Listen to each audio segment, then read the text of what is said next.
They said it looked horrid, like a jelly mould. And then everybody worked out the aerodynamics didn't even work. Now, it turned out in a straight line it was fine, but when it got hit by a crosswind or it overtook a truck on the motorway, it would veer about like a drunk. Yeah, another problem was the motor trade hated it because that plastic front end, if you had a crash, it would boing back into shape, which was brilliant, but you didn't know that everything behind it was actually smashed to pieces.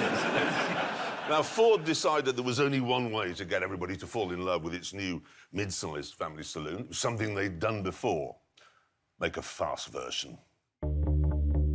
What they came up with was this. The Sierra RS Cosworth. A car that could do 150 miles an hour.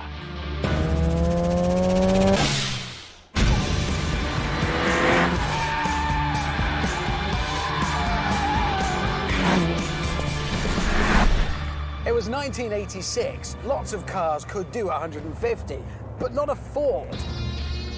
That was madness. BMW and Mercedes could not believe it. This was the gardener coming into the parlour and kicking the Baron's teeth out.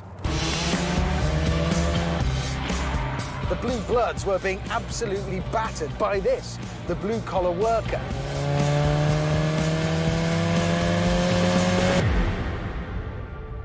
The Sierra's muscle came from Cosworth. The British engine builder, whose most famous Formula One V8 had taken a staggering 176 Grand Prix victories. They took a drab cast-iron saloon car engine and fitted it with an aluminium twin-cam head, a turbo the size of a dustbin, and turned it into a masterpiece. It was built to be a hard-working unit, this, as you can tell.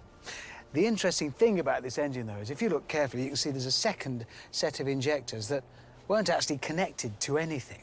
They were installed because Ford knew they'd be necessary when they did what they always did with their family cars, go racing with them.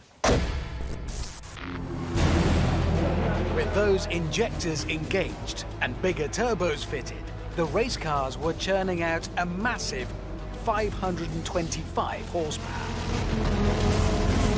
They were unstoppable.